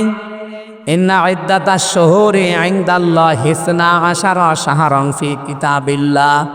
আল্লাহ বলেন আমার কিতাবে আমি লিপিবদ্ধ করেছিলাম 12টা মাসের নাম, কিন্তু কি কি এটা আর বলেন নাই। একটা মাসের নাম শুধু কোরআনে আল্লাহ দিয়েছেন, নাম কি? আরো জোরে বলেন।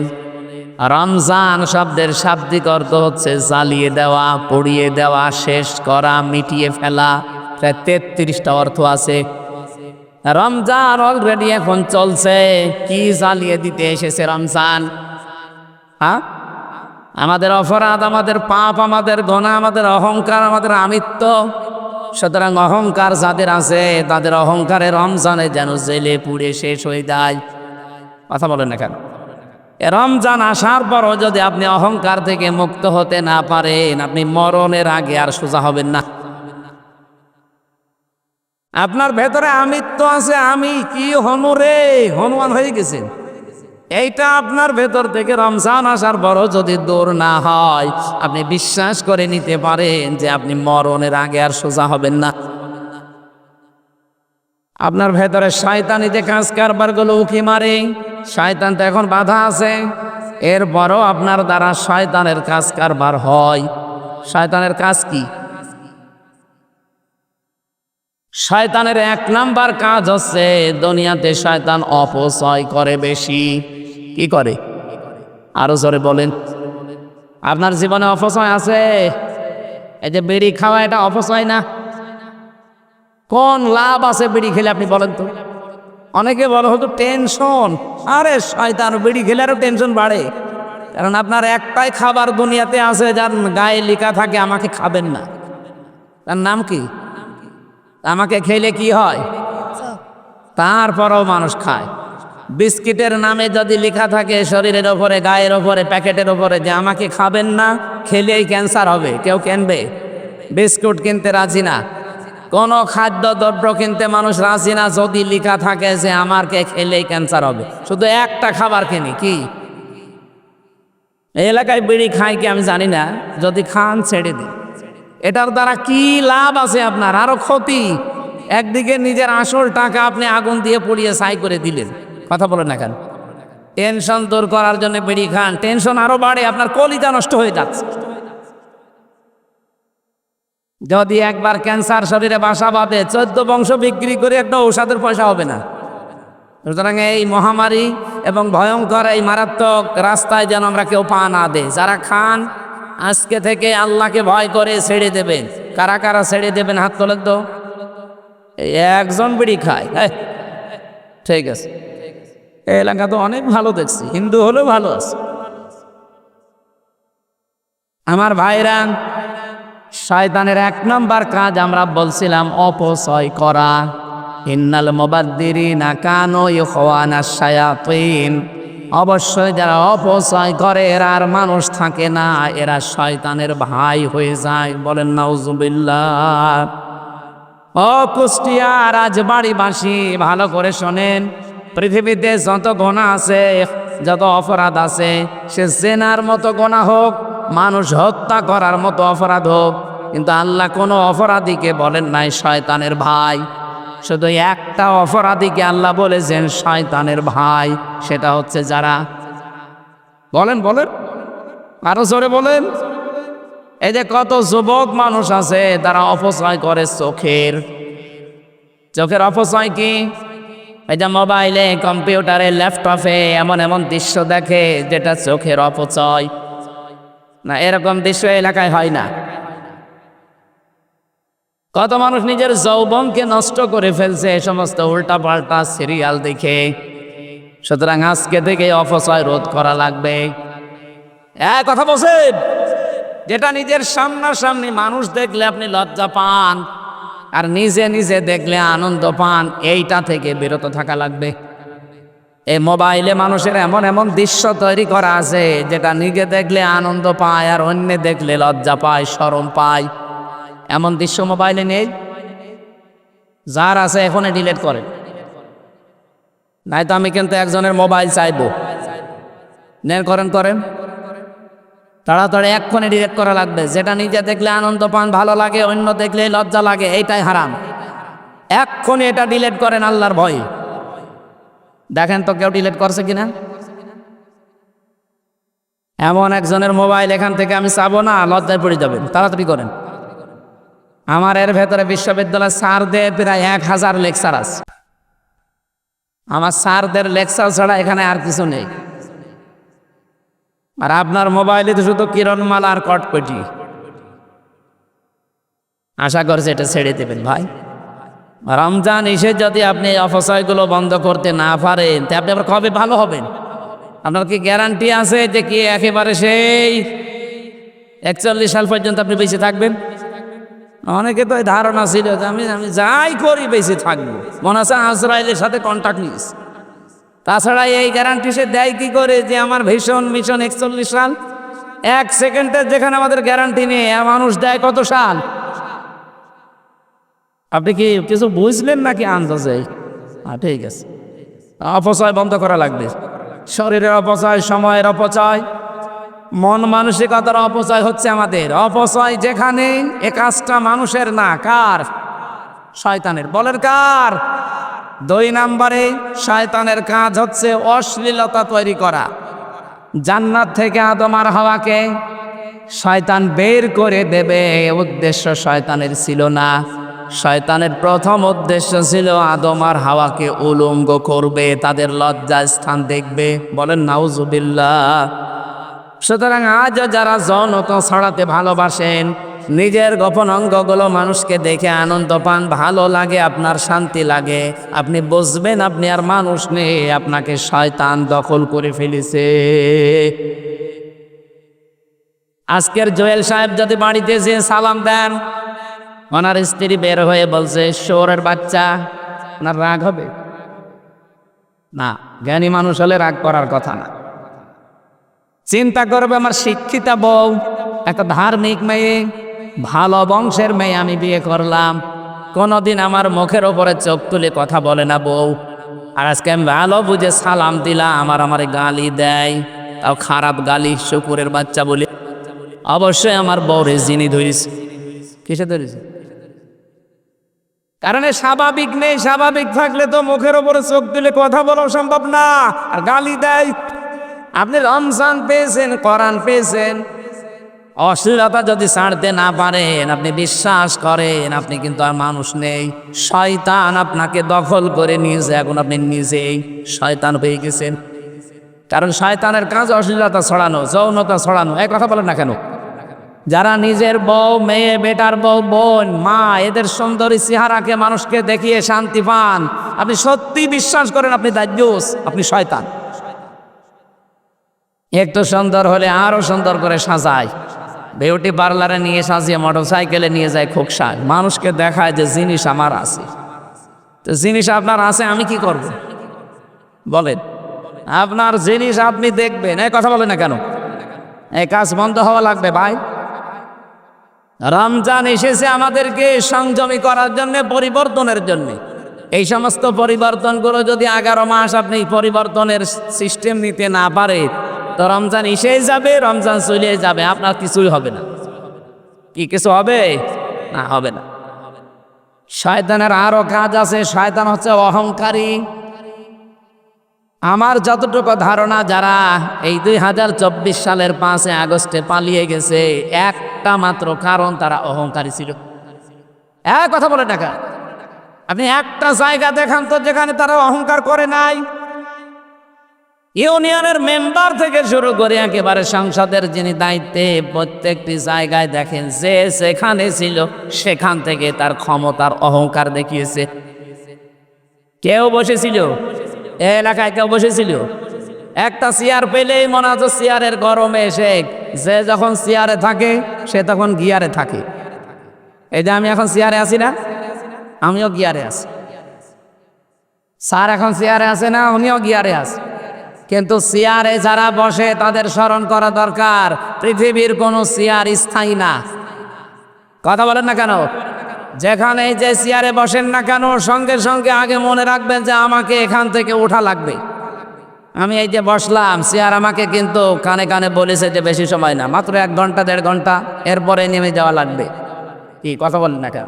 কারণ এরপরে এমন ব্যস্ততা, এমন শিডিউল করা আছে যেখানে যাওয়াই লাগবে। যদি এখন শুরু হওয়ার কথা কুষ্টিয়া শিল্পকলা, সেই তো বাদ দিয়ে এখানে করছি, এখানে 1-1.5 ঘন্টা লস হলে ওখানে যে ওঠা লাগবে না, ওই চেয়ারে বসে কি আমি একেবারে রাত 10টা পর্যন্ত থাকতে পারবো? মাগরিবের পর আমার আর একটা অনুষ্ঠান আছে। যে চেয়ারেই বসে, পৃথিবীর কোন চেয়ার কারোর জন্য স্থায়ী, একটা চেয়ার স্থায়ী, শুধু হাসিনারটা না। ও তো চেয়ারে হারিয়ে ফেলেছে। কোনটা? অসিয়া কুরসিয়্যুহুস সামাওয়াতি ওয়াল আরদ। আল্লাহ বলেন আসমান জমিন পরিব্যাপ্ত একটা চেয়ার আছে, ওই চেয়ার কার? ওই চেয়ারের কোনো পরিবর্তন নেই। সুতরাং একটা বাদ দিয়ে পৃথিবীর কোন চেয়ার যেহেতু স্থায়ী না, চেয়ারে বসলেই লাভ দেওয়া যাবে না। আজ কিছু মানুষ নতুন নতুন চেয়ার পেয়েছে তো পাগল হয়ে গেছে, মনে হচ্ছে কি অনরে হনুমান হয়ে গেছে। চেয়ার থেকে যে কিছুক্ষণ পরে নামা লাগবে ওইটা আর মনে নেই। সুতরাং অহংকার যারা করেন, সে চেয়ারের হোক, টাকা পয়সার হোক, যারই হোক, অহংকার এটা মানুষের না শয়তানের? আরো জোরে বলেন। শয়তান অহংকার করেছিল জান্নাতের ভেতরে। হযরত আদম আর হাওয়াকে সেজদা দেওয়ার জন্য আল্লাহ আদেশ দিয়েছিল, বলেন না আনা খায়রুম মিনহু খালাকতানি মিন নারি ওয়া খালাকতাহু মিন তিন। তুমি আমাদেরকে আগুন দিয়ে বানিয়েছো আর ওদেরকে বানিয়েছো মাটি দিয়ে। আগুনের কাজ উপরে ওঠা, মাটির কাজ নিচে যাওয়া। সুতরাং উপরের জিনিস নিচের জিনিসের কাছে মাথা নত করতে পারে না। এটা বিজ্ঞানের সাথেও মেলে না, মোস্ট আনসাইন্টিফিক। বলেন নাউজুবিল্লাহ। আল্লাহকে যুক্তি দেখাচ্ছে। আল্লাহ রাব্বুল আলামিন এই অহংকারের কারণে এত বেশি রেগে গেলেন, তাকে আল্লাহ ওই দিন থেকে দুইটা জিনিস থেকে বঞ্চিত ঘোষণা দিলেন যে কোনো দিন তোকে আমি দুইটা জিনিস দেব না। কয়টা? বলেন বলেন। অলা ফাহাবিত মিনহা ফামা ইয়াকুনু লাকা আন তাতাকাব্বারা ফিহা ফাখরুজ ইন্নাকা মিনাস সাগিরিন। সূরা আরাফের ভেতরে আছে, আল্লাহ পাক বলেন শয়তানকে ওই দিন আমি দুইটা জিনিস থেকে বঞ্চিত করে দিয়েছি। এক নম্বরে বললাম কোনোদিন তোকে আমি জান্নাতে দেব না, দুই নম্বরে কোনোদিন তোকে আমি আল্লাহ ক্ষমা করব না। এই জন্য পৃথিবীতে যারা অহংকারী তাদেরকে আল্লাহ দুইটা জিনিস কোনোদিন দেবেন না। এক নম্বরে তাদের মাফ নেই, দুই নম্বরে তারা জান্নাত যাবে না। কথার অর্থ বোঝেন আপনি? আমাদের ভেতরেও যদি কারো এই রোগ এসে যায়, তৈরি হয় যে আপনি অহংকার আছে ভেতরে, সে লেখাপড়ার অহংকার হোক, টাকা পয়সার হোক, চেহারার হোক, বংশের হোক, প্রভাব প্রতিপত্তির হোক, ক্ষমতার হোক, যে কোনো অহংকার যদি কারো ভেতরে বাসা বাঁধে, কয়টা জিনিস সে বঞ্চিত হবে? আরো জোরে আর একবার বলেন, আর একবার। এক নম্বরে কোনো দিন আল্লাহ তাকে ক্ষমা, বলেন বলেন। দুই নম্বরে সে কোনো দিন জান্নাতে যাবে। এই জন্য অহংকারী যারা, তাদের একুলও শেষ, আখেরাতও শেষ। এখনো যেহেতু তাওবার দরজা বন্ধ হয়ে যায়নি, অহংকারী যারা আছেন, সে যে কোনো জিনিসের অহংকারী হোক, আমি আবার বলছি, রূপের হোক, লেখাপড়ার হোক, সম্পদের হোক, ক্ষমতার হোক, চেয়ারের হোক, অহংকার যাদের ভেতরে বাসা বেঁধেছে, আপনি এই মুহূর্তে নিজেকে পাল্টান। এখনই তাওবা করে জীবনের মতো ফিরে আসেন, তারপরও আল্লাহর মাফ আপনি পাবেন, জান্নাত পাওয়ার আশা করা যায়। আর যদি নিজের সিদ্ধান্তে অটল থাকেন, অহংকারী হয়ে তাকাব্বুরি নিয়ে থাকেন, কোনোদিন আপনি ক্ষমা পাবেন না, পাচ্ছেনও না, আপনি জান্নাতও পাবেন না। আপনি যত বড় হুজুর দিয়ে দোয়া করান না কেন, দোয়া সব মাঠে মারা যাবে। অহংকার আজ যারা পৃথিবীতে করছে, আপনি তাকান, একটাকেও আল্লাহ ছাড়েন নাই। আপনি মনে করছেন ইসরাইল অহংকার করে একেবারে ঘাড় মোটা করেছিল, আজকে দেখেছেন সকালবেলার দৃশ্য। সারা বিশ্বের মুসলমানেরা কিন্তু অনেকে এখন এক হয়ে যাচ্ছে। ইরান যেভাবে, লেবানন যেভাবে, পাকিস্তান, বিভিন্ন দেশগুলো যেভাবে বলছে না এই অত্যাচার চলতে দেওয়া যায় না, এমনকি বাংলাদেশের ডক্টর মোহাম্মদ ইউনূস পর্যন্ত উনি ঘোষণা দিয়েছে ইসরাইলের এই অন্যায় বন্ধ করা লাগবে। এতদিন কিন্তু আমরা কথা বলি নাই, সৌদি আরবও কথা বলতো না, এখন বলছে।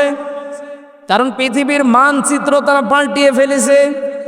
আমরা এতদিন তালিকা দেখেছিলাম, পৃথিবীর নিকৃষ্ট জাতি এক নম্বরে ছিল মুশরিকরা, কারণ ওদের দ্বারা মানবতার সবচেয়ে বেশি ক্ষতি হতো। এখন আপনি তালিকা দেখবেন, ইন্টারনেটে সার্চ দেন, তামাম পৃথিবীর সবচাইতে নিকৃষ্ট মানুষের তালিকা হচ্ছে তারা ইহুদি। কি বলেন বলেন? তাদের দ্বারা মানবতার যে ক্ষতি হয়ে গেল, এটা উঠে আসার মতো আর না। আজ লেবাননে কি এলো আগুন জ্বলতেছে এখন, ওদের ভেতরে এখন গ্রুপিং হয়ে গেছে। না, কারো ভেতরে যদি একটু মনুষ্যত্ব থাকে, যার এই দৃশ্য দেখে সে চুপ থাকার কথা না। আমাদের এ কথা হয়তো পর্যন্ত যাবেও না, কিন্তু এ কথা আমার আল্লাহর আরো সে চলে যাবে। আমরা মাজলুমের পক্ষে আছি, জালেমের বিরুদ্ধে আছি, এক কথা বলে না কেন? আমরা ওদের সাপোর্টার না, আমরা সব সময় এই জালেমদের বিরুদ্ধে আছি। এই জন্য অহংকার করলে যেহেতু আল্লাহ নিজে ধরবেন, আমরা অহংকার থেকে নিজেকে মুক্ত করব, বাঁচাবো। বলেন আমিন। দাওয়াতি কাজ করি আমি, সারা দেশ সারা পৃথিবীর বিভিন্ন দেশে যাই। দাওয়াত শোনার পরেও দেখি অনেক মানুষ আছে অহংকার করে মুখ ফিরিয়ে চলে যায়। আরে ভাই, আমি কি আমার বাবার দাওয়াত দেই, আমার দাদার দাওয়াত দেই? আমি তো দাওয়াত নিয়ে এসেছি আল্লাহর কোরআনের কথা। বলেন ঠিক কিনা? কয়েকদিন আগে সিঙ্গাপুরে ছিলাম, যে মানুষগুলো বাধা দিলেন আপনারা, আমি কি আমার বাবার কথা বলতে গিয়েছিলাম? বলেন। আমাদের কোরআনের আয়াত, পারা, পৃষ্ঠা, লাইন, রুকু, সূরার নাম, তাফসীর একেবারে দলিল আকারে বলে দিয়ে যে বাড়িতে যে মিলিয়ে নেন। আমি শুধু অ্যাডভাইস করছি। দায়িত্ব তো আল্লাহর, যেহেতু আল্লাহ এখানে নেই, উনি আসেন না, ওই দায়িত্বটা আলেম হিসাবে আমি প্রচার করছি। আর আপনি আমার উপরে রাগ করেন, রাগ কি আমার উপর না আল্লাহর উপরে? আল্লাহ আমাদের হেফাজত করুন, বলেন আমিন। কোরআনে যারাই বাধা দিয়েছে, ডাইরেক্ট ইনডাইরেক্ট, আল্লাহ একটাকেও ছাড়েন নাই, ছাড়বেনও না। কারণ আমার কথা যেমন আমার কাছে খুব ভালো লাগে, দামি মনে হয়, আল্লাহর কথা আল্লাহর কাছে দামি না? বলেন বলেন। আল্লাহ রাব্বুল আলামিন এই জন্যই দিয়েছেন যালিকাল কিতাবু লা রাইবা ফি। কিতাবের আগে আলিফ লাম আছে। রাব্বুল আলামিন বলেন মাত্র কিতাব আছে যে কিতাব মানুষকে হেদায়েত দিতে পারে। বলেন সুবহানাল্লাহ।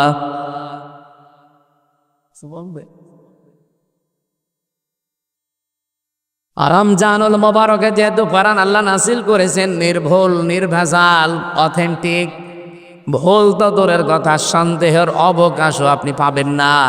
আল্লাহ বলেন কোরআন দিয়েছি কেন জানো? হুদাল লিল মুত্তাকিন, মুত্তাকিদেরকে হেদায়েত দিতে। প্রশ্ন আসতে পারে, মুত্তাকি হয়ে গেলে আবার হেদায়েত দরকার কি? মুত্তাকি যদি আমি হয়ে যাই, তো আমার হেদায়েত লাগবে কেন? অন্য স্থানে আমরা পেয়েছি হুদাল লিন্নাস ও বাজ্জিনাতিম মিনাল হুদা ওয়াল ফুরকান। কোরআন আমি নাজিল করেছি মানব জাতির হেদায়েতের জন্য। এই খেয়াল করবেন, এখানে প্রথম বললেন আমি মুত্তাকিদের হেদায়েত দেব কোরআন দিয়ে। দ্বিতীয় পেয়েছি সূরা বাকারা 185 নম্বর আয়াতে যে আমি কোরআন দিয়েছি মানব জাতির হেদায়েতের জন্য। 3 নম্বরে সূরা নাহালের 89 নম্বর আয়াতের শেষের দিকে পাবেন হুদাল্লিল মুসলিমিন। এ কোরআন আমি দিয়েছি মুসলমানদের হেদায়েত দেওয়ার জন্য। আল্লাহর কথা কয় রকম পেলাম? বলেন বলেন। কথায় পর্যন্ত বুঝেছেন কিনা বলে? আল্লাহর কথা 3 রকম হয়ে গেল। উনিও কি আমাদের হাসিনা সাহেবের মতো সকালে এক কথা বলে, বিকালে বলে না আমি এটা বলি নাই? আল্লাহ পাক বলেন আমি যেইটা একবার বলি ওইটাই ফাইনাল, কোনোদিন আমার কথা নড়ন চড়ন নেই, রদ বদল নেই। তাহলে এখানে 3 রকম কথা বললেন কেন? তাফসিরে মুফাসসিরিন ইকরাম ফি জিলালিল কোরআনের বাইজাবিতে লিখেছে 3টাই ঠিক আছে। 1 নম্বরে পৃথিবীতে মানব জাতির জন্য আল্লাহ পাক হেদায়েতের জন্য কোরআন দিয়েছেন। তামাম দুনিয়ার সব মানুষ কোরআনের উপকার পাবে, কোরআন থেকে কল্যাণ লাভ করবে, সম্পূর্ণ না, কিছু না কিছু। এই জন্য দেখবেন পৃথিবীর বহু মানুষ আছে কোরআন মানে না, বিশ্বাস করে না, কিন্তু কোরআনে কারিমের কিছু নিয়ম তারা মেনে তারা আবার শান্তিতে আছে। আজ পৃথিবীর অন্যান্য ধর্মের দিকে তাকান, তারা কি কোরআন বিশ্বাস করে? বলেন না কেন? কোরআন মানে, কোরআন যে আল্লাহর পাঠানো কিতাব এটাও তারা বিশ্বাস করতে চায় না। কিন্তু কোরআন থেকে কিছু নিয়ম তারা উপকারের জন্যে পারিবারিক জীবনে আর রাজনৈতিক জীবনে তারা নিয়েছে। এটা রেকর্ড হচ্ছে, এই কারণে বলছি। শুধু এই কয়জন মানুষ আমার সামনে না, এখন বাংলার 18 কোটি মানুষই আমার সামনে। এটা কালকেই সারা বাংলাদেশে ছড়াবে। আপনি দেখেন পৃথিবীর ময়দানে যারা অমুসলিম, এই যে আপনাদের পাশের গ্রামে হিন্দু, এই হিন্দু ভাইরা কোরআন বিশ্বাস করে না, কোরআন মানেও না। কিন্তু কোরআন থেকে যে একটা নিয়ম আছে বিবাহ, বিবাহের কথা কোরআনে নেই। আমিন আয়াতিহি আন খালাকালাকুম মিন আনফুসিকুম আজওয়াজাল লিতাসকুনু ইলাইহা ওয়া জাআলা বাইনাকুম মাওয়াদ্দাতাও ওয়া রাহমা ইন্না ফি যালিকা লাআয়াতাল লিকাউমিন ইয়াতাফাক্কারুন। আল্লাহ বলেন আমার বহু নিদর্শন দুনিয়া আছে, এর ভেতরে অন্যতম নিদর্শন এই যে আমি তোমাদের থেকে তোমাদের জোড়া তৈরি করেছি, স্বামীর থেকে স্ত্রী বানিয়েছি। কেন বানালাম? কারণ তার কাছে তুমি শান্তি স্বস্তি এগুলো ফিরে পাবে। তাহলে বিবাহের এই ক্ষেত্রটা ওরা কোরআন থেকে নিয়েছে এই কারণে, কারণ দেখছে পরিবার সমাজ এবং রাষ্ট্রের স্থিতিশীলতা ঠিক রাখার জন্য বিবাহের বাইরে দুনিয়াতে আর কোনো নিয়ম নেই। এই জন্য সব ধর্মে বিবাহ কম বেশি আছে না নেই? ওরা কি বিবাহ করে কোরআনের নিয়ম মতো? বলেন বলেন। কারণ মেনে চলছে তাদের নিজেদের উপকার পাওয়ার জন্য। কোরআনের এই বিধানটা মানার কারণে, এমনকি কোরআনের এই বিধান নবীজি নিজে দেখিয়েছেন, আর নিকাহু মিন সুন্নতি ফামান রাগিবা আন সুন্নতি ফালাইসা মিন্নি। বিবাহ করা আমার সুন্নাত, যে ব্যক্তি আমার এই সুন্নাত থেকে মুখ ফিরিয়ে নেয় সে যেন আমি নবীর উম্মত থেকে খারিজ হয়ে যায়। বলে এখান থেকে একটা বিষয় আমরা পরিষ্কার যে বিবাহ করা একটা ইবাদত, বিবাহ করা একটা ইসলামের নিয়ম, কোরআনের নিয়ম, হাদিসের নিয়ম। কথা বলেন ঠিক কিনা?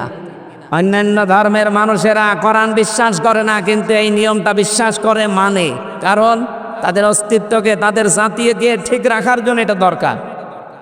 পারিবারিক জীবনে এই জন্যে প্রত্যেকটি ধর্মে এটা আছে। 2 নম্বরে রাজনীতি। আপনি দেখবেন বিশ্বের অন্যান্য দেশে রাজনৈতিক যে নিয়ম নীতি, আমেরিকার দিকে তাকান, 200 প্রায় কত 44 বছর চলছে, 241 বছর, 241 বছর একাধারে চলছে আমেরিকা। গণতন্ত্রের নাম বলে তারা, সমান অধিকারের নাম বলে তারা, কিন্তু আজ পর্যন্ত কোনো দিন আপনি শুনেছেন যে আমেরিকার প্রেসিডেন্ট কোনো মহিলা? কথা বলেন না কেন? কেন নেই? নবীজির হাদিস হচ্ছে, কোরআনের আয়াত হচ্ছে, আর রিজালু কাওয়ামুনা আলান নিসা, পুরুষকে বানিয়েছি আমি নেতা। পুরুষ বলেন বলেন, আর মেয়েদের বানালাম তাদের আজ্ঞাবহ। আর হাদিস হচ্ছে লা ইয়াফলিহা কওমুন ওয়াল্লাহু আমরহুম ইমরাআতান, পৃথিবীতে ওই জাতি কখনো সফল হতে পারে না যে জাতির নেতৃত্ব দিচ্ছে কোনো মহিলা। ওরা নবীর কথা বিশ্বাস করে না, কোরআন বিশ্বাস করে না, কিন্তু কোরআনের এই নবীর এই নিয়মটা ওরা মানে। এজন্য আজ পর্যন্ত দিচ্ছে 41 বছর পার হয়ে চলে যাচ্ছে, কোনোদিন ওরা আমেরিকায় মেয়ে লোককে প্রধানমন্ত্রী বানায়নি। এক কথা বলেন না কেন? ওরা জাতে মাতাল হলো তাহলে ঠিক আছে, কারণ জানে সফল হতে হইলে মেয়েদেরকে সামনে দেওয়া যাবে না। কিন্তু আমরা জাতেও মাতাল তালেও মাতাল। কি কথা বলেন না কেন? এই 54 বছরে দেশটা স্বাধীন করেছে, কি দেশ চালিয়েছে পুরুষ মানুষ বেশি না মহিলা? নবীর এই হাদিস যদি আপনি না মানেন সফল হতে পারবেন? ওরা মেনে নিয়েছে। দেখেন, ট্রাম্পের মতো একটা মানুষকে প্রধানমন্ত্রী বানিয়েছে, কমলা হ্যারিসের মতো এত বড় শিক্ষিতা মেয়েকে তারা দায়িত্ব দেয়নি, কারণ জানে মুহাম্মদ রাসূলুল্লাহর কথা ওরা বিশ্বাস করে না, মানেও না, কিন্তু বাস্তবে দেখেছেন চুরি চুরি করে মানতেছে। কারণ জানে যে মেয়েরা আসলে উলট পালট হয়ে যাবে, এ দেশের অস্তিত্ব আর থাকবে না। কারণ মেয়ে লোকের বুদ্ধি যতই হোক পুরুষের অর্ধেক। কি কথা বলেন না কেন? এটাকে আমার বানানো, বিজ্ঞান এখন আবিষ্কার করে দেখাচ্ছে মেয়ে লোককে আল্লাহ পুরুষের অর্ধেক বুদ্ধি দিয়েছে। এই জন্যে আমরা আরো পেছিয়ে যাই। আমরা উপরে যেতে পারতাম যদি 54 বছরে পুরুষ মানুষ আমাদের দায়িত্বে থাকতো এবং ওটা যদি আল্লাহওয়ালা হতো। কথা বলেন ঠিক কিনা? হযরত ওমর আল্লাহওয়ালা ছিলেন না? এক কথা বলেন না কেন? এই যে রোজার যে 27টা শিক্ষা পাওয়া যায়, তার ভেতরে অন্যতম শিক্ষা হচ্ছে রোজা জবাবদিহিতা তৈরি করে দেয়। বাংলাদেশে 1628 জন মানুষ দায়িত্বে ছিল। এই 1628 জন মানুষ যদি হযরত ওমরের মতো দায়িত্ববান হতো, জবাবদিহিতা এইটা তৈরি করতে পারতো রমজানের রোজার দ্বারা, এ দেশটা জান্নাত হয়ে যেত। খলিফাতুল মুসলিমিন হযরত ওমর দেশের প্রধান, উনি একটা হিসাব করছিলেন, বাতি জ্বালিয়ে লম্প জ্বালিয়ে। দেশের প্রধান বিচারপতি হযরত আলী আসলেন, ডাক দিয়ে বললেন, আলী তুমি আমার কাছে আসলে, প্রধান বিচারপতি তুমি দেশের, বলো তো তোমার ব্যক্তিগত কোনো কারণে না রাষ্ট্রীয় কোনো কারণে? হযরত আলী বললেন, না আমি রাষ্ট্রের কোনো বিষয় নিয়ে আসি নাই, এসেছি আমার নিজের ব্যক্তিগত পারিবারিক জীবনের একটা সমস্যা আপনাকে জানাতে। উনি সঙ্গে সঙ্গে বাতিটা লিভিয়ে দিলেন। হযরত ওমরের বাতি লেভানো দেখে হযরত আলীর মন খারাপ হয়ে গেল, যে কি আমি দেশের প্রধান বিচারপতি, আমাকে দেখে আরো বাতি জ্বালাবে কি, আরো লিভিয়ে দিল। হযরত ওমর বললেন, আলী রাগ করবেন না, আমি কিন্তু আপনাকে জিজ্ঞাসা করেছি প্রথমে যে আপনি এসেছেন কেন। আপনি যদি বলতেন যে আমি রাষ্ট্রের কাছে এসেছি, তাহলে আমি বাতি জ্বালিয়ে রাখতাম, কারণ আমি তো এখন হিসাব করছি, এই হিসাবটা রাষ্ট্রের জনগণের তেল পুড়িয়ে আমি রাষ্ট্রের হিসাবে ব্যস্ত আছি। আপনি এসে পারিবারিক জীবনের গল্প করবেন আর রাষ্ট্রের তেল পুড়তে থাকবে, আমি কিয়ামতে জবাব দেব কি? হযরতে আলী বলেন, কথাটা শোনার পরে আগে যে রাগ হয়েছিল, এখন যেন শ্রদ্ধা ভক্তি আমার আরো 100 গুণ বেড়ে গেল। যে মানুষ এত সেন্সিটিভ থাকতে পারে, এত সেন্সিয়ার থাকতে পারে নিজের দায়িত্ব সম্পর্কে, যে একজন প্রধান বিচারপতি এসেছে দেশের, তার সাথে গল্প করতে রাজি না রাষ্ট্রের সম্পদ নষ্ট করি। বাংলাদেশে যদি এরকম মানুষ আমরা 1628 জন পেতাম, এ দেশটা মিনি জান্নাত হয়ে যেত। রমজান কিন্তু ওইটা শিক্ষা দেওয়ার জন্য এসেছিল, কিন্তু ওই রকম মানুষকে আমরা 54 বছরে পেয়েছি না। মানে মাওলানা মতিউর রহমান নিজামী রহমতুল্লাহ আলাইহি মন্ত্রণালয় চালিয়েছে বাংলাদেশে, দুইটা মন্ত্রী চালিয়েছে উনি নিজে। দায়িত্ব পালন করার পরে 36 টাকা বেশি ছিল, টাকাটা রাষ্ট্রের কোষাগারে ফেরত দিয়েছে। নেই মানে আলী হাসান মোহাম্মদ মুজাহিদ রহমতুল্লাহ আলাইহি, এই মানুষটাও মন্ত্রী ছিল, একটা টাকা দুর্নীতি খুঁজে পায়নি অণুবীক্ষণ যন্ত্র দিয়ে। মানুষ নেই মানে ওইরকম মানুষ দেখতে হবে না? আপনি যদি দরবেশের মতো মানুষ দেন, তো 36,000 কোটি টাকা চুরি করবে। একজনের শুনলাম 620টা বাড়ি ভূমি মন্ত্রীর, কিন্তু বাড়িতে একটাও এখন থাকতে পারেন না। কানাডায় বাড়ি বানিয়েছেন, মালয়েশিয়া বাড়ি বানিয়েছেন, সিঙ্গাপুরে, যেখানে যেখানে গেলাম দেখি হোটেলে উঠেছে, ওই সাহেব পাড়া বেগম পাড়ায় ওঠে না। যেই হোটেলে উঠলাম, হোটেলের নিচতলায় এসে একটু গর্ব দেখি 2 শয়তান বসে আছে। কি এখানে কি বলছো? হুজুর আমরা আগে পালিস কেন? আচ্ছা দেশে থেকে মার খাবো কেন? সাহেব পাড়া বানিয়েছেন, বেগম পাড়া, ওখানে থাকবেন না? ওখানে থেকে মার খাবো? এ দেশে বাঙালি আছে না? যদি দেখে সাহেব পাড়ায় আসি মালয়েশিয়াতে, পিটিয়ে ভর্তা বানিয়ে ফেলবো। এই জন্যে এসেছি চুরি করে থাকি, কোনো জায়গায় যাই না। কয়দিন থাকবেন এভাবে চুরি করে? কেন এই কাজ করতে গেলেন? হযরত ওমরের মতো দায়িত্বটা পালন করতেন, মরণ পর্যন্ত বাংলাদেশের দায়িত্বে থাকতে পারতেন। কথা বলেন না কেন? কি হবে এত টাকা দিয়ে আপনার? এখন 620টা বাড়িয়ে বানিয়েছিলেন, কি করলেন? একটাও তো থাকতে পারলেন না। এখন থাকা লাগছে ভাড়া করা হইটিল। এই জন্য হুদাল্লিল মুত্তাকিনের ব্যাখ্যা করার জন্য আমি যেহেতু পর্যন্ত এসেছিলাম, খুব খেয়াল করে শুনবেন। কোরআন থেকে হেদায়েত নিবে দুনিয়ার মানুষেরা, আখেরাতে এই মানুষগুলো আর হেদায়েত পাবে না, উপকারও পাবে না, কল্যাণও পাবে না। দুনিয়ায় যারা নিচ্ছে তারা পাবে। 2 নম্বরে মুসলমানেরা আরেকটু বেশি পাবে কোরআন থেকে উপকার, হেদায়েত। এই জন্য আমরা একটু বেশি মানি, একটু উপকারও পাই। 3 নম্বরে সবচাইতে বেশি কল্যাণ পাবে, হেদায়েত পাবে, উপকার পাবে দুনিয়ার আখেরাতে যারা মুত্তাকি। তাহলে 3টা কথায় আল্লাহ ঠিক আছে, যদিও 3 রকম মনে হচ্ছে। কোরআন থেকে 1 নম্বরে কিছু না কিছু ফায়দা পাবে মানুষেরা, 2 নম্বরে কোরআন থেকে ফায়দা আরেকটু বেশি পাবে মুসলমানেরা, 3 নম্বরে সবচাইতে বেশি উপকার পাবে কারা? বলেন মুত্তাকিরা উপকার পাবে দুনিয়ার আখেরাতে মিলে। আমরা এবার কোরআন থেকে আপনাদের ব্যাখ্যাটা শোনাচ্ছি, কি উপকার পাবে দুনিয়ার মুসলমানেরা। রব্বুল আলামিন জানিয়েছেন 1 নম্বরে উপকার হচ্ছে, আল্লাহ পাক বলেন আল্লাহ নিজে তাকওয়া যারা অর্জন করবে, কোরআন থেকে যারা হেদায়েত পেয়ে মুত্তাকি হবে, আল্লাহ নিজে তাদেরকে ভালোবাসবেন। কালকে বলবেন ইন্নাল্লাহা ইউহিব্বুল মুত্তাকিন, অবশ্যই আমি আল্লাহ মুত্তাকিদেরকে ভালোবাসি। বলেন সুবহানাল্লাহ। মানুষ অনেক প্রেমিকার ভালোবাসা পাওয়ার জন্য জীবন শেষ করে দেয়। কি এই যে 14ই ফেব্রুয়ারি 1 বছর ধরে ধরে টাকা গোছায় যে 14ই ফেব্রুয়ারি প্রেমিকাকে ফুল কিনে দেবে ভালোবাসা দিবসে।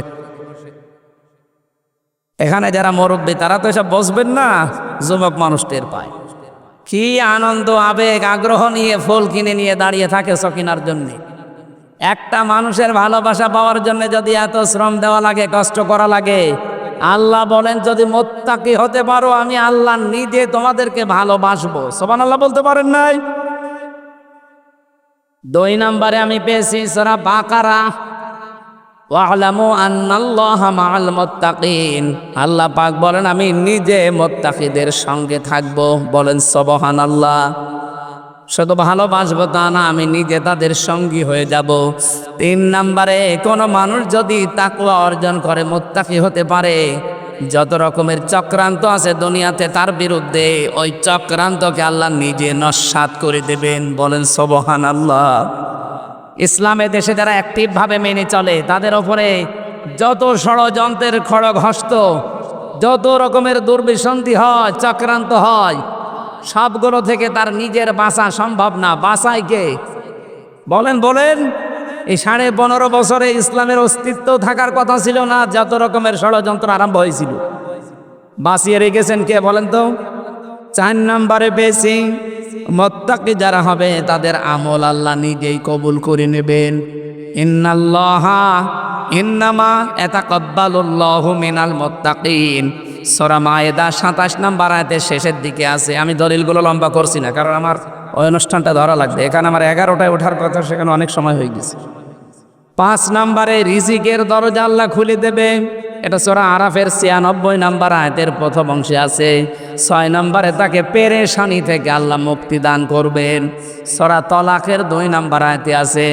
7 নম্বরে তার জীবনের যত কাজ আছে আমার আল্লাহ সব কাজ সহজ করে দেবেন। সূরা তালাকের 4 নম্বর আয়াতে আছে। 8 নম্বরে আল্লাহ পাক বলেন কোন মানুষ যদি তাকওয়া অর্জন করতে পারে, ওর পেছনের যত গুনাহ ছিল সব আল্লাহ মাফ করে দেবে। সূরা আনফালের 29 নম্বর আয়াতের মাঝের অংশে আছে। 9 নম্বরে জান্নাতুন নাঈম, আমার আল্লাহ তাকে দান করবেন। সূরা কলমে ইন্না লিল মুত্তাকিনা ইনদা রাব্বিহিম জান্নাতিন নাঈম 34 নম্বর আয়াত। এরকম 9টা আছে কোরআনে, আর হাদিসে আছে 27টা। আর এই তাকওয়া যদি কেউ অর্জন করতে চায় তাকে দুনিয়ায় 4টা কাজ মাস্ট বি করা লাগবে। কয়টা বলেন বলেন?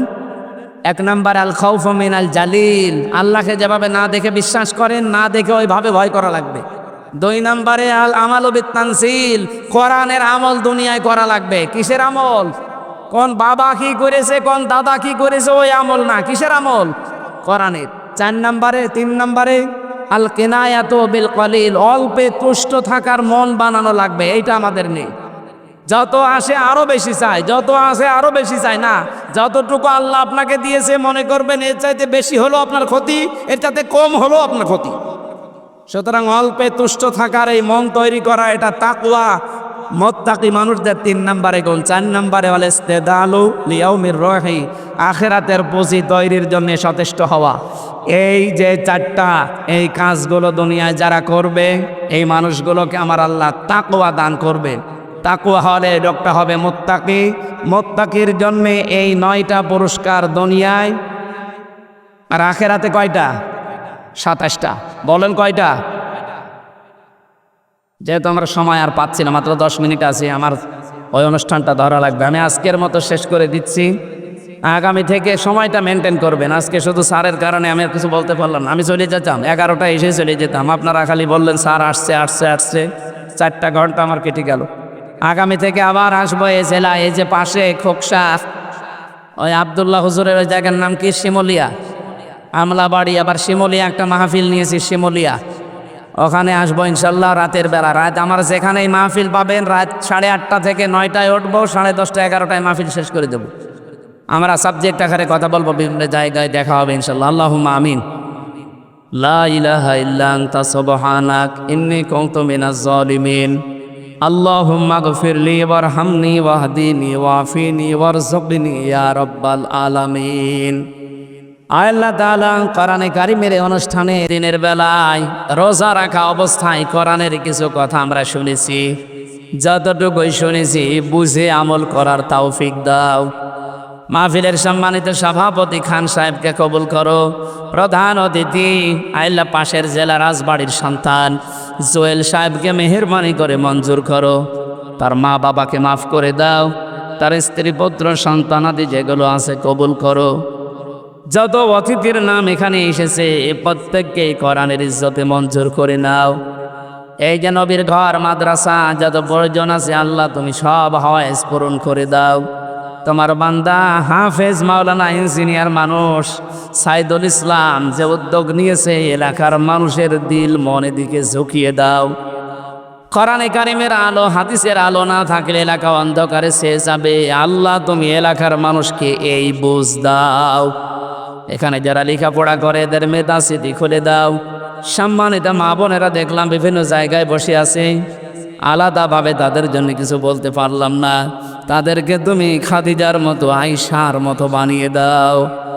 সিয়াম সাধনার মাধ্যমে তাকওয়া অর্জনের যে পদ্ধতিগুলো শুনলাম, এই 4টা কাজ দুনিয়াতে আমাদের বেশি বেশি করার সুযোগ করে দাও। সামনে এখনো কয়েকদিন আছে, মেহেরবানি করে সবে কদরটা আমাদের জীবনে তুমি নসিব করে দাও। এই দেশটা নিয়ে যত চক্রান্ত ষড়যন্ত্র হচ্ছে আল্লাহ সব জাল তুমি ছিন্ন ভিন্ন করে দাও। চীনের মুসলমানদের জন্য আল্লাহ তুমি হামে ও নাসের হয়ে যাও। ইসরায়েলকে পৃথিবীর মানচিত্র থেকে তুমি গায়েব করে দাও। আল্লাহ তাআলা আগামীর বাংলাদেশটা তুমি কোরআন দিয়ে চাল পরিচালনা করার ব্যবস্থা করে দাও। বারাকাল্লাহু লানা ওয়া লাকুম ফিল কোরআনিল আযীম। কখন কার কাছে আজরাইল এসে যায় জানি না, ফেরেশতা আসলেই যেন পড়তে পারি লা ইলাহা ইল্লাল্লাহু মুহাম্মাদুর রাসূলুল্লাহ। আসসালামু আলাইকুম।